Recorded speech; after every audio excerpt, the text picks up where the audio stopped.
Umbukeli siphethula isigqoko ngokuqoka ukuthi zithi zini ngangaki inhlelo ezikhona ekseni kodwa wena nje uvela ukhethe ukubukela uhlelo Ekhaya Jikelele.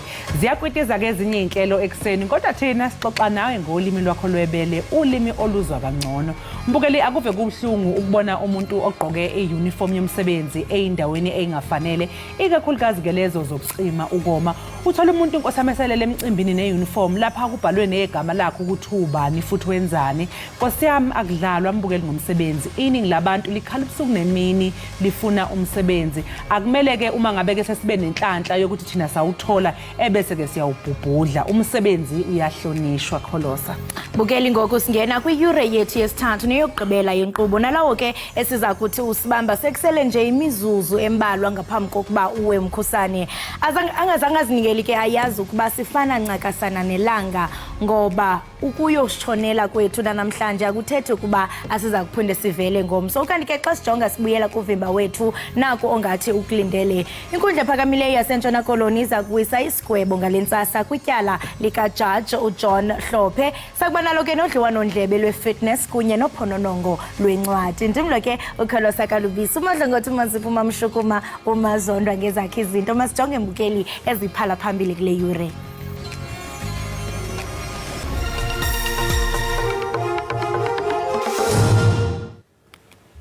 Namhlanje onke amehlo azobe ethe nje ungqongqoshe wezemali kulelizwe uInokgodongwana njengoba ezokwethula isabelo mali eKapa ntambama.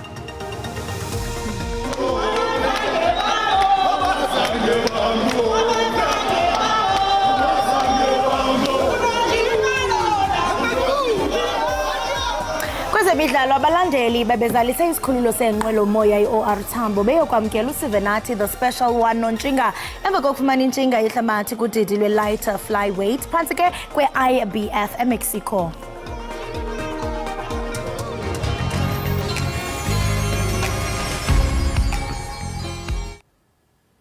Ungqongqoshe wezemali kulelizwe uInokgodongwana uzokwethula isabelo mali namhlanje. Ubonakala unzima usinda futhi umthwalo semahlombe kaNgqongqoshe uGodongwana njengoba kulindeleke ukuthi aqhamuke namasu aphusile kanye nezisombululo zeingqinamba ayibhekene nezwe. Phakathi kwezisombululo kulindeleke ukuthi aqhamuke nazo ubhekana nenkinga yohlelo lokucisha ngogesi oseluguqise ngamadolo amabhizinisi amaningi kanye nomnotho, ukungaqashwa kwabantu, ubugebengu obudlalubi kulelizwe kanye nokusimamisa umnotho wezwe ngezinye zezinto okubhekwe ngabomvu ukuthi ayithinte ungqongqoshe wezemali. Angeke lisale ngaphandle udaba lwemali isibonelelo esinikwa abantu bakulelizwe abangasebenzi nokuyimali engama350 amarandi. Le nkulumo ke mbukeli izokwethulwa ngehora lesibili ntambama ehholo ledolobha iKapa. Umengameli wezwe Cyril Ramaphosa usehlonze usuku lwangolwesithathu omhlazi ngama29 kuNhlaba njengosuku lokhetho likazwelonke lika-2024. Lesi simemezelo usenze ngokulandela umthethosisekelo waseNingizimu Afrika. Umengameli Ramaphosa uthi ubonisane nekhomishana eyimele eyengamele ukhetho kuleli IEC ngaphambi kokuhlonza usuku lokhetho. Phezu kwalokho umengameli uthi uhlanganise amakhanda nabo bonke ke ondunankulu beyifundazwe abayisishagalolunye kanye naye IEC uqinisekisa ukuthi konke kumi ngomumo ukusingatha lolu khetho. Lolu khetho likazwelonke liqondane nonyaka lapho iNingizimu Afrika ihlanganisa khona iminyaka engamashumi 30 yazuza inkululeko izwe labuswa ngenqubo yentando yabantu. We welcome the announcements because it creates certainty for us, it creates certainty for those who want to participate as contestants, be they on party list or as independents. But also the President announced the date following consultation with the Commission because that is a statutory requirement. And at that point, the President ought to have satisfied himself that we are indeed ready to deliver the election, and hence the announcement that 29 May will be the date on which men and women will go out to the voting station to exercise their choice. The President has announced the date. He has not yet formalized that by way of proclamation.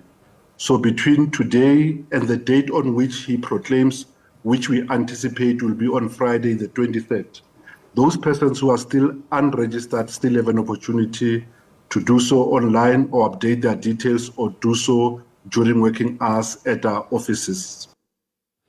Inkundla ephakamileyo yaseNtshona Koloni iza kuwisa isigwebo ngalentsasa kwityala likaJaji uJohn Hlophe.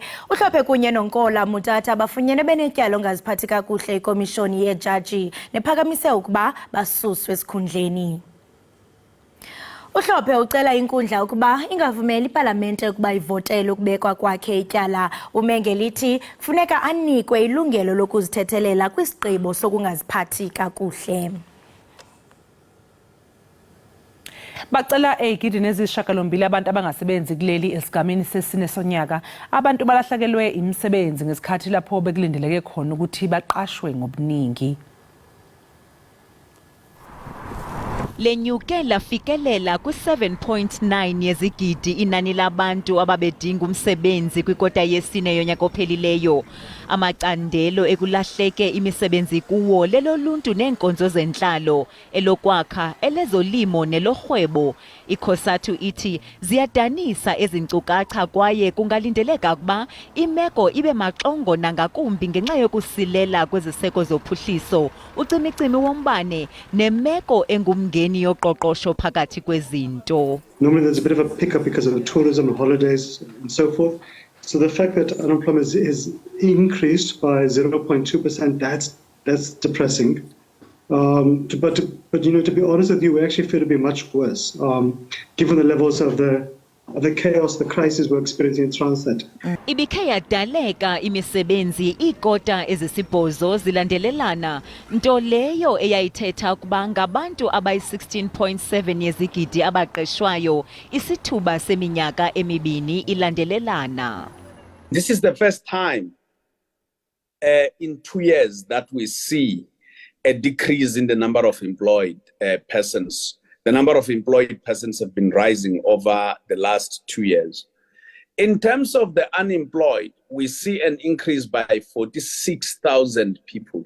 I think what also needs to be emphasized with these numbers specifically is that despite the quarterly decline in the fourth quarter of last year, it was mild, first of all.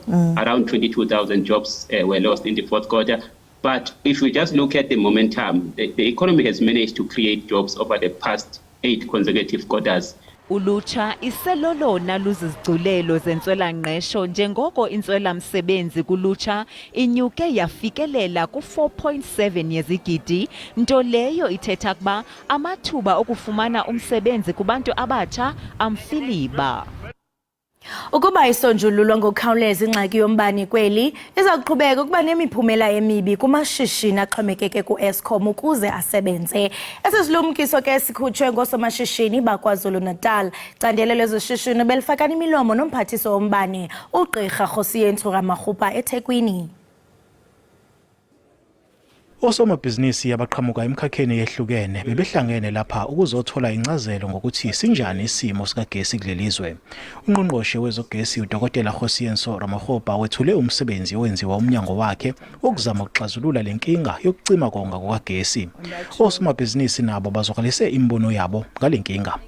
Bese ngase uhulumeni bokosomabhizinisi abancane abamnyama abahlukunyezwa yilo shedding kwamabhizinisi abo akabanikeza ama generator kuba khona ama incentives. Kumele ukuthi bese sifile ina le documentation le uhulumeni wenza ukuthi kube lula le documentation ukuthi sifile ne licensing yakhona siyithole kalula, kungabe ukuthi kumele sidlule kuma department amaningi. Ungqongqoshe uRamaghupa uqinisekise osomabhizinisi ukuthi uyaqhubeka umsebenzi wokuzama ke ukwengeza amandla kagesi kulelizwe.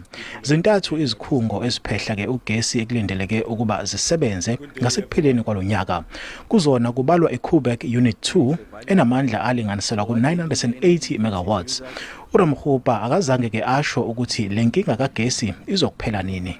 You can get an additional 4,000 megawatts, and I've been able to illustrate where 2,500 of it will come from, and we are confident that on the demand side we can claw back that 1,500.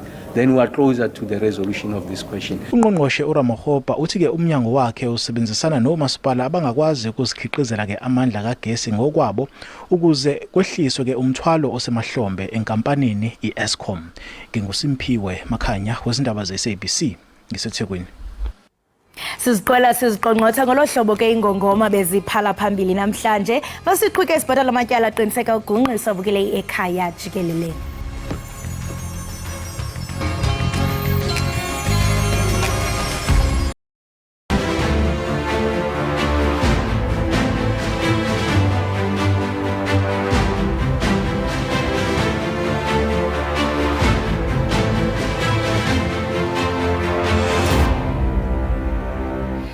Siphinde ke sikwamukele mbukeli lapha ekhaya Jikelele.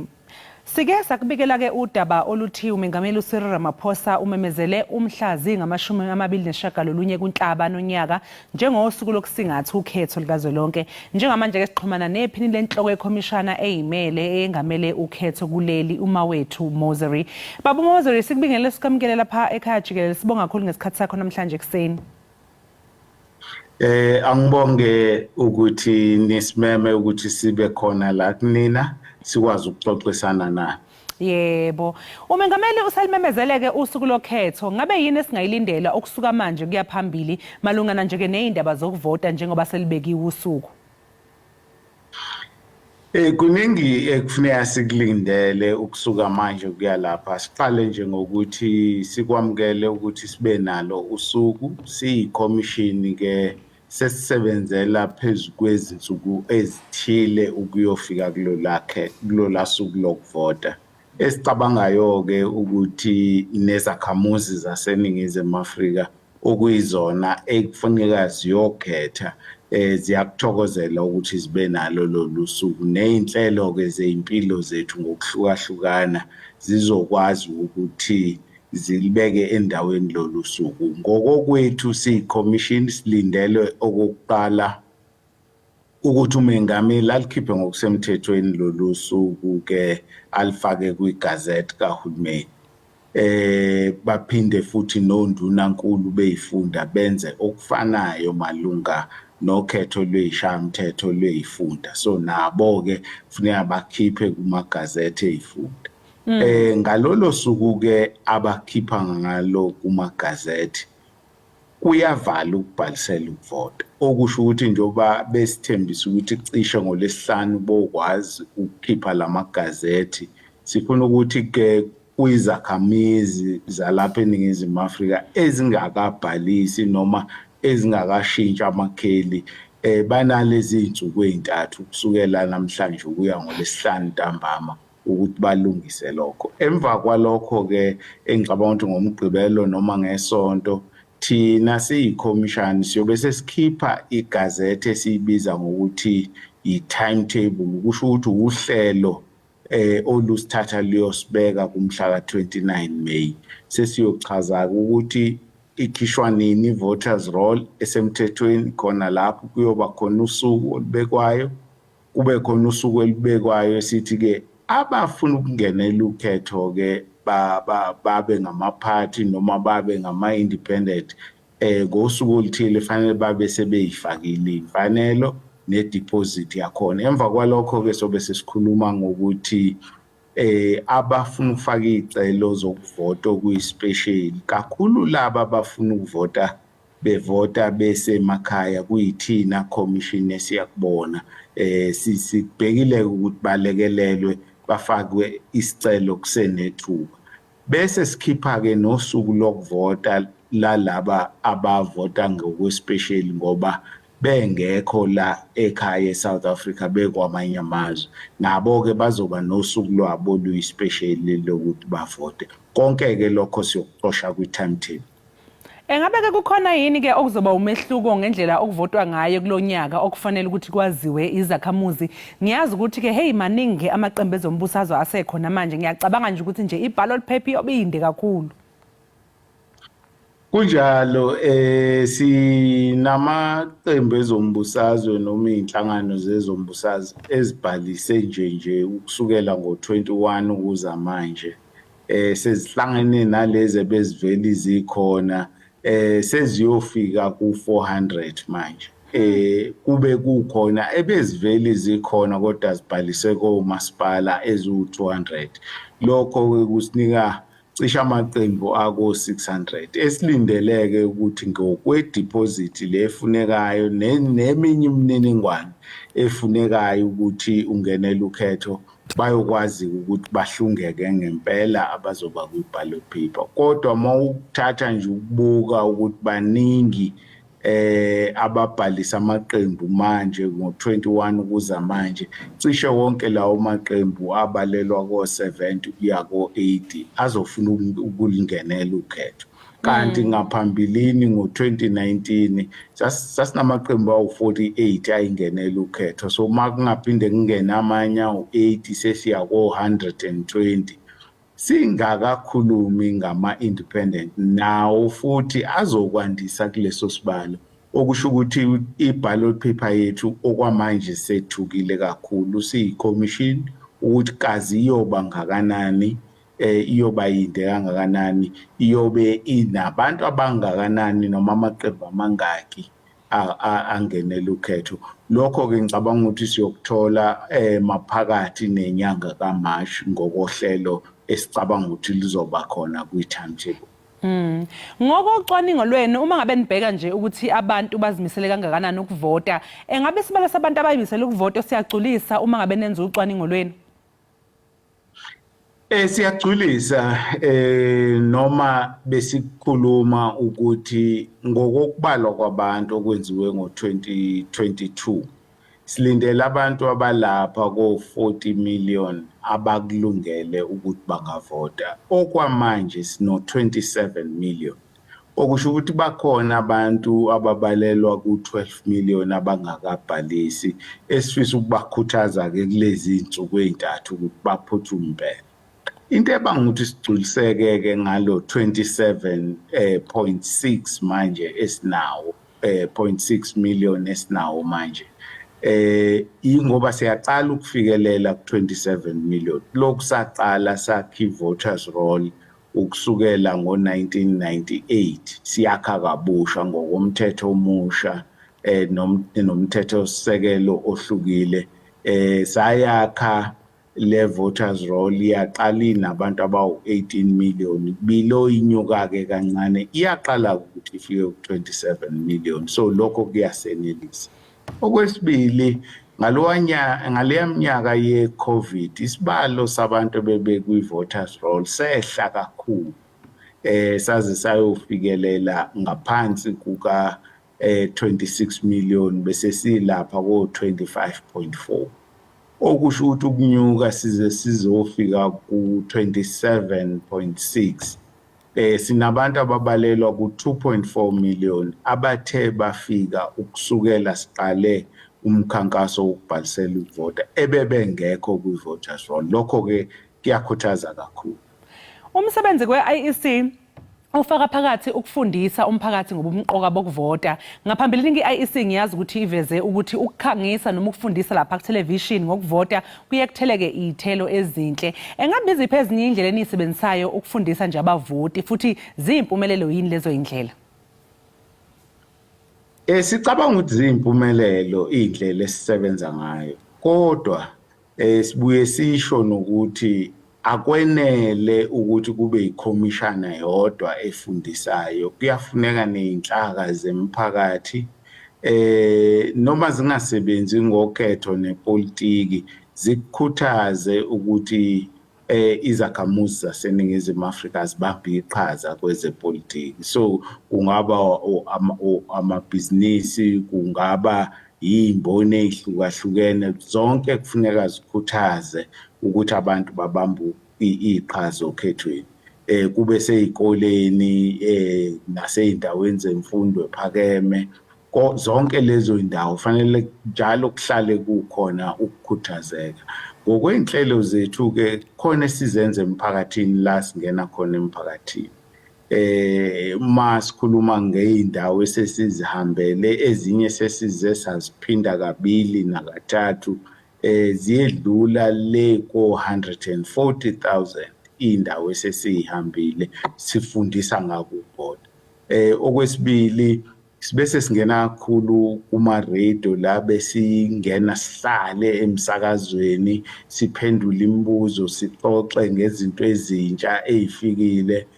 Kumabonakude-ke isikhathi asisiningi njalo, kodwa nakhona masilitholile ithuba lokuyohlala sifundise, siyakwenza lokho sifundise. Esikulindeleke ukuthi sibambisene nabo abama-television nama-radio nakwezinye iy'ndawo la kukhangiswa khona. So-ke sonke sithathe iqhaza ekutheni sifundise ngalamaphepha amathathu kulolu khetho ngoba yaqala, siphinde futhi nale ballot paper ke sesidlule exoxeni ngayo manje ukuthi mayisikhona siveze nikwazi ukufundisa ngayo nabantu bakwazi mangabe inama page amaningi namakhasi amaningi abantu basheshe bakubone lokho kungabi into abayoyibona ngoba sebefika esikhungweni sokuvota. So yinhlelo ke lezi esinazo nezifiso esinazo zokuthi siqhubeke sibambisane nani emsakazweni sikwazi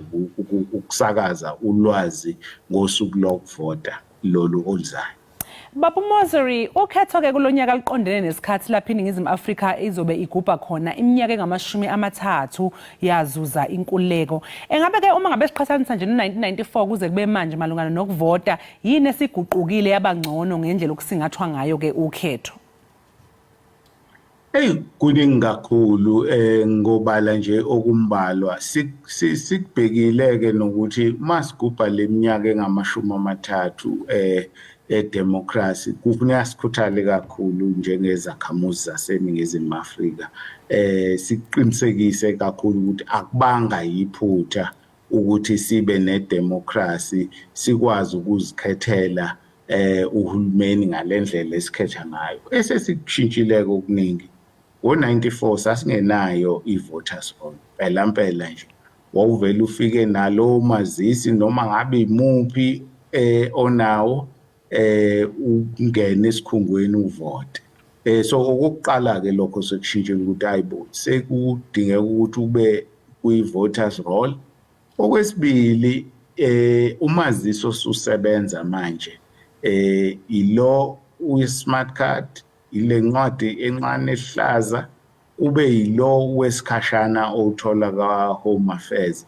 Akusafani no94 la kwakukhona ama-passport ama-travel document so kwakukhona inhlobonhlobo yomazisi ngaleso sikhathi eyayisetshenziswa.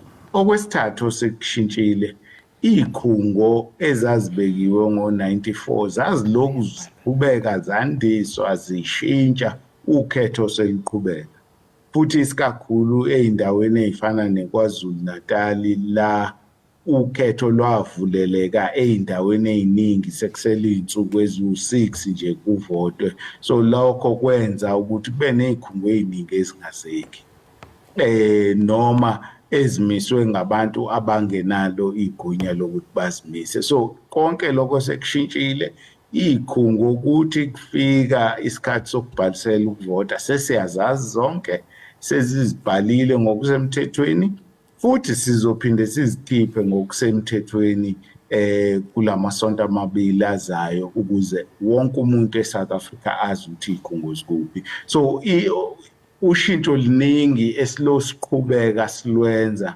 ukuze ukhetho lwamkeleke umphumela walo futhi kungabi khona imibuzo mase sikhipha imiphumela kube imiphumela nje ithi kuhambe kahle kwenzeke lokhu vele okufanelekile ngokusemthethweni. Sibonga kakhulu ke Babu Moseri ngesikhathi sakho lapha ekhaya Jikelele sikufisela usuku oluhle. Ngibonga kakhulu nami ithuba siyabonga. Siyabonga. Lowo ke mbukeli bekuyiphini lenhloko ye-IEC uma wethu Moseri obesichazela kabanzi ngemalungana nokulungela kwale commission okusingathi ukhetho likazwelonke oluzoba mhlazi ngama-29 njengoba phela umengameli ememezele umengameli uCyril Ramaphosa. Kanti ke sike sekuzo lezo ezimayelana nosuku oselimenyezelwe lokuvotwa sekuyisikhathi ukuthi ke sibheke ke ezingondaba mlonyeni lapha ku X siyazi ukuthi ke sinama hashtag amabili enye ke yayo ke ama hashtag ethu namhlanje yilo usuku lelo limemezwele u#29 May kanjalo ke ukhona futhi ke no #EdwinSodi. Right mbukeli we-Ekhaya Jikelele xa sijonga ke phaku #29 May abemi boMzantsi Afrika baza kuvota kunyulo likazwelonke nolwephondo ngolwesithathu umhla ke wama-29 kuCanzibe 29 May. Njengoba ke bese sibikile ke mbukeli ukuthi lolu suku lokhetho lumenyezelwe umengameli ke uCyril Ramaphosa izolo kusihla. Usuka nje ke manje kuyaphambili lindele ukuthi usuku lokhetho lushicilelwe ke ngokusemthethweni. Uma lolu suku selishicilelwe ke kuzobe ke kuvalwa ukubhalisela ke ukuvota njengoba eshilo ke nobaba uma wethu Moseri oyinhloko ke oyiphini lenhloko lapha neIEC esichazela nje kabanzi ngeinhlelo kasebenazo kusukela manje ukuthi hayi njengoba nje ke usuku selizelwa phuma kanjena ke impela hayi seqhubekela phambili ke sebesebenzela phezulu kwesikhathi esithizeni. Ake sizwe ukuthi ke abantu baphefumule bathinda phaka ku-X melana no #29May. Upule M uthi still not sure which party to vote for on the 29th of May, but what I know is that the ANC only lose the elections on social media. Upule M uthi yena cha yena akakabi naso isiqiniseko akakazi ukuthi kahle hle makufika lelo suku lo-29 kuMay uzovotelani. Uthi kodwa into ayaziyo nje ukuthi nje i-ANC iyeke iluze ke ukhetho kodwa lapha nje ku-social media. Uhlomlile naye usisho into yobana they should close all taverns, pubs and clubs on the 28th of May so the youth is fresh and ready to go and vote on the 29th of May. #2024 is our 1994. Uyatsho usi into yobana funeke bavale mba iindawo zentselo nee-clubs ngomhla we-28 kaMeyi ngaphambi nje kosuku lovota ukulungiselela kaloku into yobana abantu abatsha babe fresh babe ready bakwazi into yobana bayovota nge-29 kaMeyi. Chuncebe sijonge mbukeli othe waphefumula esithini. Sandra Boyce uthi 29th of May will be an interesting election. I don't doubt ANC will win the elections, but it may be the first time that the ANC is faced with the possibility below the 50%. Are we going to end up with premiers or deputy from other parties because of coalition like what we saw Johannesburg Mayor?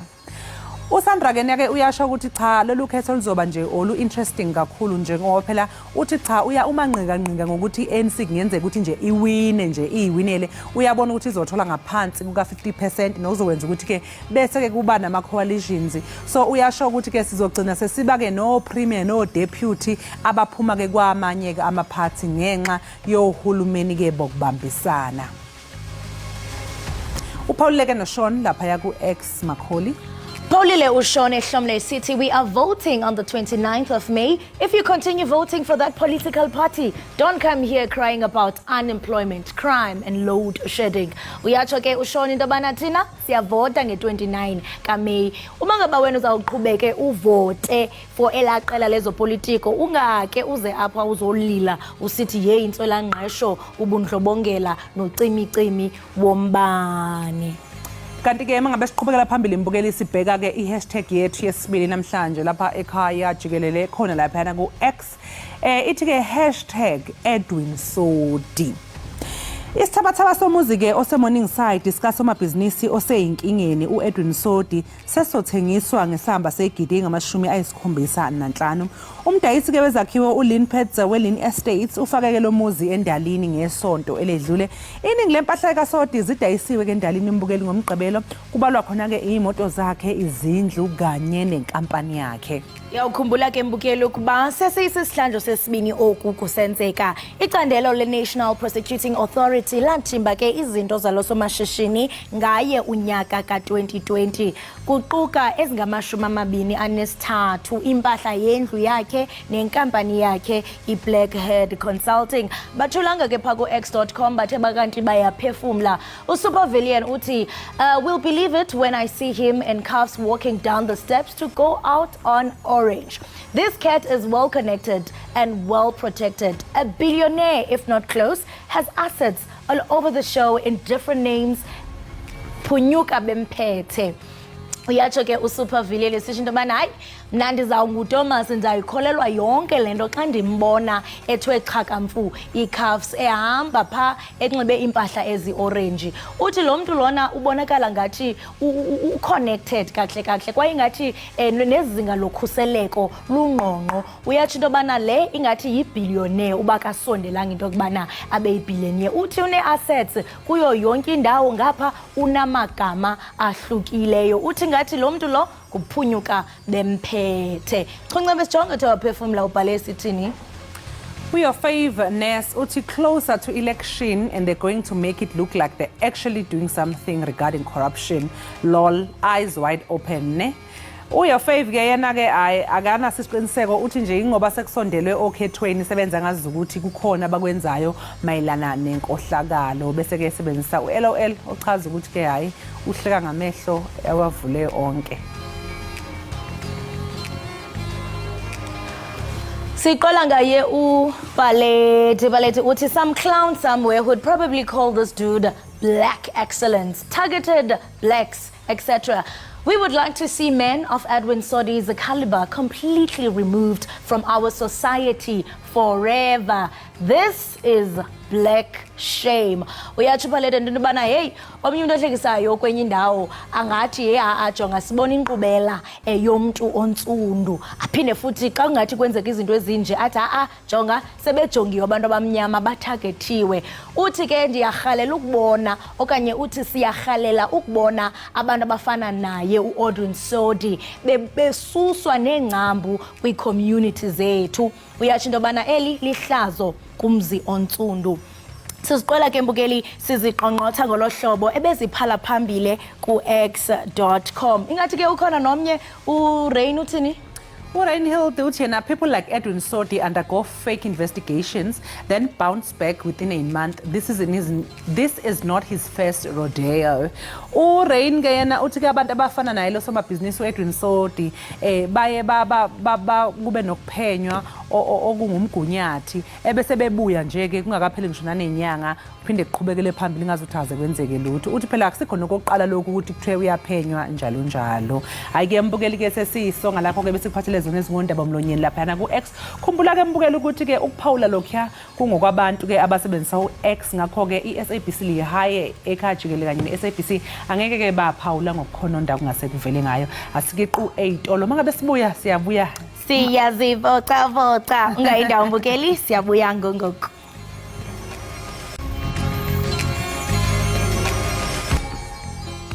Enkosi kakhulu mbukeli we-Ekhaya Jikelele ngoba usahleli kunye nathi. Candelo ke lokuzilolonga limbaqa kakhulu kuzokubona omnye esenza le omnye esenza leya. Namhlanje ke sijonga i-bodybuilding noluhlobo ke lokuzilolonga olugxile ngokumandla ekuphuhliseni nasekwekheni izihlunu zomzimba ngokuphakamisa ke iintsimbi kunye nokutya izinto ezithile ezincedisana nokwakheka komzimba lowo. Kuba banzi ke nge-bodybuilding ngokusinaye uThapelo Mameja apha e-studio. Thapelo sikubulise sikwamkele unjani? Siyaphila njani? Siyaphila nathi. Siyafuna uqala into bana for you into bana ungene kwi-bodybuilding into eyakhuthaza, what inspired you?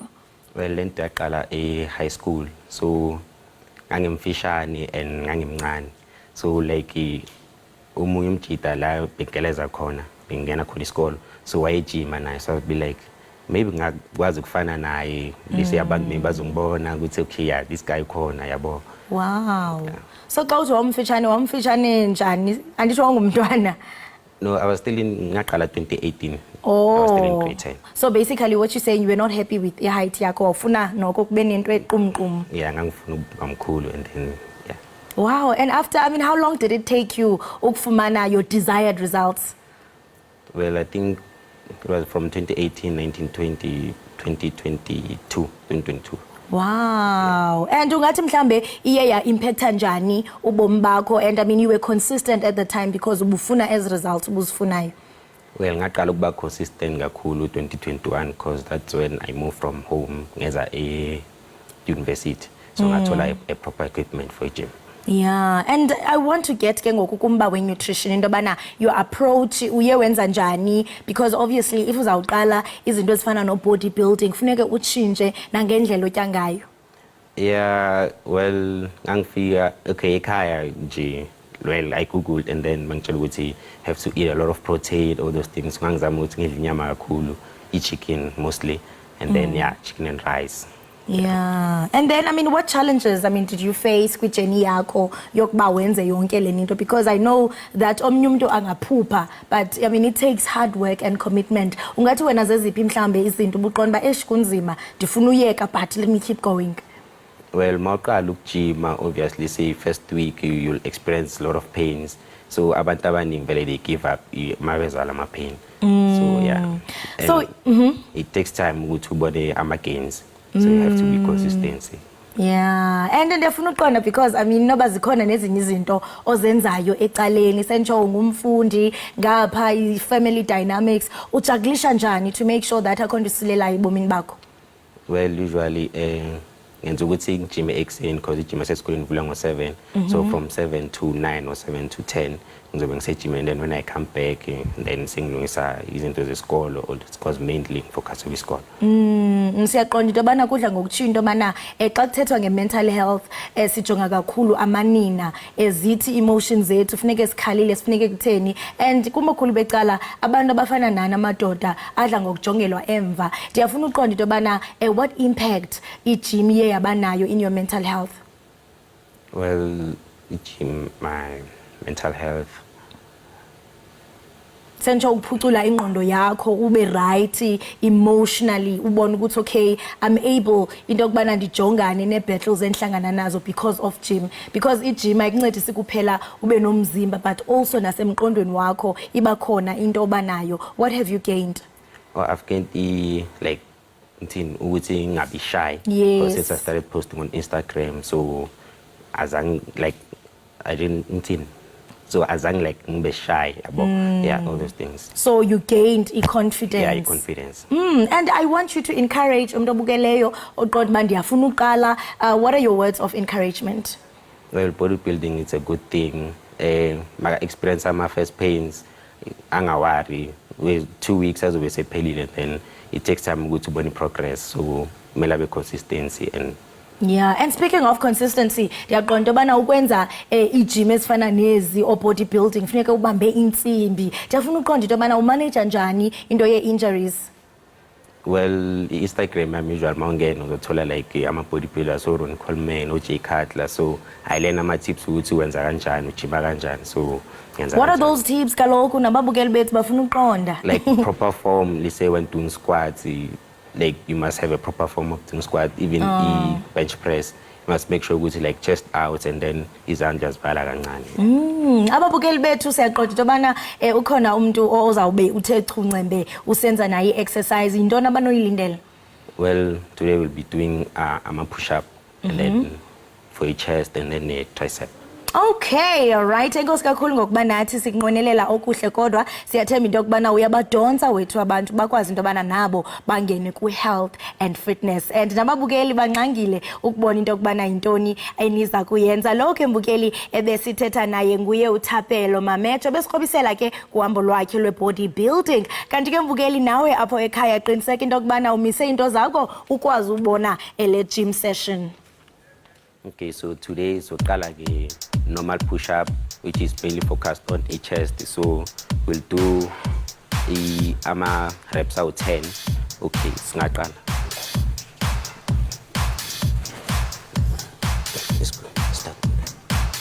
1, 2, 3, 4, 5, 6, 7, 8. From there, we'll move from diamond push-up, which is mainly focused on tricep, because we have a chest, we have a tricep. So it's a tricep.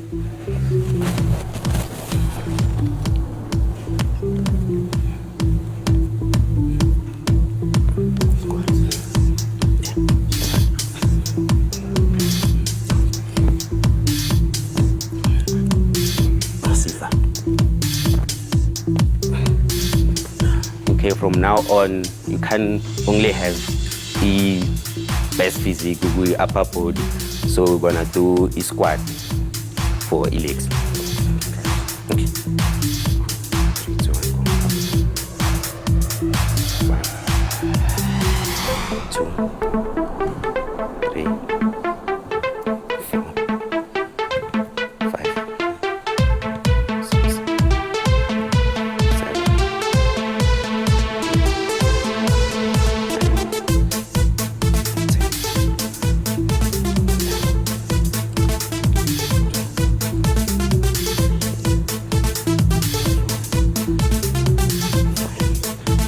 Yeah, so I feel like sephelele konke.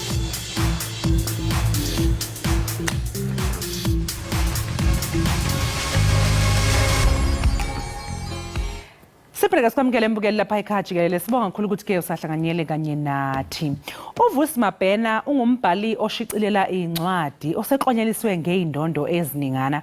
Ungumlingisi aphinde abe yisikhulumi esikhuthazayo. Ungisaziwayo ke emphakathini wangakubo eDenelton kanti usanda kwengeza nenye indondo ohlwini lwakhe ke oluhle kakhulu lwezinto eziyimpumelelo. Usephinde waklonyeliswa ngendondo iBest Male Author emcimbini The Book Behind Awards ngonyaka u2023 obulapha ehholo ledolobha laseMgungundlovu KwaZulu-Natal. Kanti ke njengamanje ke mbukeli ulapha ke estudio ukuze ke sixoxisane kabanzi mayelana nencwadi yakhe ke esanda kushicilelwa enesihloko esithi Let Tomorrow's Beginning Start Today. Vusi asikubingelela sikwamukele la ekhaya Jikelele. Ngilochisa manje ngilochise nababukeli emakhaya. Sibonga kakhulu ukuthi ke ube nathi. Hey hayi cha uyabona njengoba kusho ukuthi uthola indondo impela hayi uyabona umbukeli uyabona nasekhaya ukuthi cha angambona manga iproof nansi khona lana siyabona lapha iBest Male Author oyilena osanda kuyithola ke lena ngo2023 ha wasuthola uzuthola certificate phinde uthole netrophy. Hayi usobhalile khona incwadi eziningi kangaka. Ukusebenza kanzima nokwazi ukuthi ufunani empilweni mawumuntu omusha. Yebo msisi. So ke but ngiyazi ukuthi namhlanje sizokhuluma ngale ncwadi ithi yona ke Let Tomorrow's Beginning Start Today. Uyabona nje ngiyabona lapha esahlukweni sokuqala ngoba ngeke ngathi uyibheka phela nami lencwadi yakho yabo. So ngiyabona lapha esahlukweni sokuqala ke uyasho ukubaleka ukuthi umuntu ahambe indlela yakhe. Ngabe wena lokho uhamba mhlawumbe lusupporta kanjani lo mbono osubona la esahlukweni sokuqala? Lusupporta ngokuthi number 1 ngiyazazi ukuthi ngifunani. Number 2 nabangane ngizassociate nabo ngenza make sure ukuthi abangane abakulo hambo lolu lwezinto engifuna ukuzi achieve siku same WhatsApp group. So nesihloko sencwadi ukuze ngibize ukuthi Let Tomorrow's Beginning Start Today ukuthi most of abantu mabaphila kulomhlaba they live a postponing life. Uthola umuntu athi hayi into manje ngizoyiqala inyanga ephili njengamanje ngiyakuqeda kuqala umuntu athi ngizoqala ngoMarch athi ngizoqala April by that time isikhathi siloko siyahamba. Mina nje lokho ngithi nje ejimini ngizoya Monday mase kufika uMonday ngithi hayi man ngizoya Tuesday mase ku Tuesday ngithi hayi angisase ngiqala kahle iviki next week Monday lokwenza ukuthi ke leyo nto leyigcine ungasakwazanga ukuyenza. Ngiyazi ukuthi futhi lapha encwadini yakho uyakhuluma kakhulu mayelana nefolk nokwazi ukuthi I'm sorry iskill nje sokwazi ukuthi uxolise mangabe usephutheni. Abantu abaningi kunabantu abaningi abakuthola kunzima ukuxolisa Vusi mhlawumbe ungathi yini isizathu salokho nanokuthi ungaba leka kanjani ukuthi kubaluleke kanganani nje ukuthi ukwazi ukuzehlisa uthi yazini bengingwrong ngiyaxolisa. Engathanda ukukusho my sister ukuthi sisaphila kunomhlaba mawumuntu mawonile noma mawoniwe you have to ukuthi umxolele loyo muntu lo noma yena angakezi kuwena azoxolisa you have to ukuthi umxolele ngoba nezwi lenkosi liyasho ukuthi imali ngashoni ilanga usathukuthela so umxolele umuntu mangabe wonile just humble yourself ayikho into ezokuzisa ubuhlungu akukho la kuzolimala khona humble yourself uye kulo muntu lo umonile or kuloko kubona okwenzile ukwazi ukuthethelela or ukwazi ukuxolela. Yebo. Uyabona umusakhuluma ngokuxolela neforgiveness ngiphinde ngize embuzweni wami olandelayo ukuthi abantu abaningi futhi uyazi banokublame ama parents for izinto ezenzekayo umuntu alokho asola abazali ngasonke isikhathi mina nje ngoba abazali bami kunje kubaleke kanganani ukuthatha accountability umele izenze zakho nezinqumo nanokuthi uma ngabe sikhuluma sihlanganisa sengicabanga ukuhlanganisa iforgiveness ngiphinde ngihlanganise nalokhu ukusola abazali ngamaphutha ukuthi yazi abanye abazali mhlawumbe kakhulukazi uthatha umzali ubengeke empilweni yakho isikhathi eside kodwa futhi akalibona iphutha ngalokho mebuya kuwe xoxisana nawe upick up nje from where you left off abazali abaningi nabo bakwazi ukuzehlisa baxolise ebantwaneni so ungathini nje obusho na ukuthi uma ubuxolela usukungenzeli yena wenzela wena wenza kanjani ukuxolela umuntu ongaxolisile kuwe? You need to pray first because I believe ukuthi ngaphandle kokuthi ukhuleke ubiza umdali angeke na ukwazi ukumxolela leyo muntu loyo. Bengisakhuluma nomngane nami ngiyayithanda le question ongibuzayo bengisakhuluma nomunye umfo recently ngithi kuye mina mangiqala ukubhala incwadi ekhaya from 2008 esikoleni babiza abazali bami ukuthi uVusi ubhala uyabhala ama essay kakhulu bathi lo muntu is going places but ekhaya abazali bami they were not believing in that craft that God has blessed me with but end of the day kwabiza ukuthi mina kube yimi ngibaconvinceayo ukuthi lalelani this is my talent mangiza la emhlabeni ngize ngivale isandla that shows I have something to give it to the world so ukuze sometimes abazali bakholele ukuthina singabantu abasha yithi ekumele sibenze ba believe ngani ngezenzo zethu noma ngemisebenzi yethu umzali uzobona ukuthi man umntanami this thing uyayimina userious ngayo so uma umuntu omusha noma ngabe mhlawumbe ukhule ngaphandle kobaba uyeza recently ufuna ukuzama ukuthi nibuyisane or nizwane mxolele because life is too short nowadays. Yes. Mayengaxolisi ke Vusi ngimxolele nje out of the blue ngithi nje hey baba ngiyaxolela lapho khona iqinisweni eliphelele it's going to be difficult angeke kube lula because uzomxolela umuntu bese uba close naye uzuzisola ukuthi why bengimxolele ngambuyisa empilweni yami yes but angeke kube lula. So ngiyazi ukuthi ngoba kule ncwadi yakho ziningi ihloko oyikhavayo la khona futhi nezihloko oyikhavayo about ukusebenzisa imali nokonga imali. Hey akushitshele kabanzi yazi ukuthi kubhlungu uthola ukuthi umuntu ube usomaqhuzu enemali yonke and abantu abaningi abajwayele ukuba nemali labantu abajwayele ukushow offer uthola ukuthi umuntu kuzwanga hayi lokushini ukuthi hayi ke uyabona ubrabani ke is bowling uthola ukuthi ngenxa yokuthi akayisebenzisa imali ngendlela irresponsible akasenayo imali uma ngasenayo imali sekunzima ke manje ukuthi abuyele lokushini useyabona ukuthi ipride yakhe abantu abanye bagcina sebengena kwi depression omunye umuntu esefuna ukuyibulala esebona ukuthi yazini kuphelile nje vele ngami abantu bazongihlekela lokushini so ungathini mhlawumbe ngokubaluleka kokwazi ukusebenzisa imali nokuyisave. Mina engakusho ebantwini ukuthi must save kubaluleke kakhulu ukuthi usave so that uzoba ne backup end of the day noma ngabe kuthiwa imali leyo unayo so idlile iphelile mara uyazi ukuthi because of uye wavula saving account wa save or wa save wherever la ukona ukusave khona kubalulekile ukuthi usave so that uzoba ne backup in future so that noma ngabe uxakeka so uwile lapha abangakuhleki bathi I blow it simbonile ku I blow it uthola ama meter wadlile end of the day mase uyi1 siyachela sonke angithi kuwe besizeleni imali wena usavanga zange ucabanga uinvest ukuthi uyibeke ucabangele ifuture ucabangele nje imanje so it's very important to invest njoba nonyaka usaqala nje it's very important singabantu ukuthi si save make sure with that 10 rand end of the day my counter from 10 rand to 31 days iba is something so make sure ukuthi uqala ngaleyo 10 rand from abantwana besikolo basebancane bazali babafundisa ukuthi mntanami save it's very important ukuthi usave so vuse yini othemba nje ukuthi ngale ncwadi yakho ngoba ngiyayibona icover ihloko eziningi yini office ukuthi nje umfundi wayo ayithathe from this book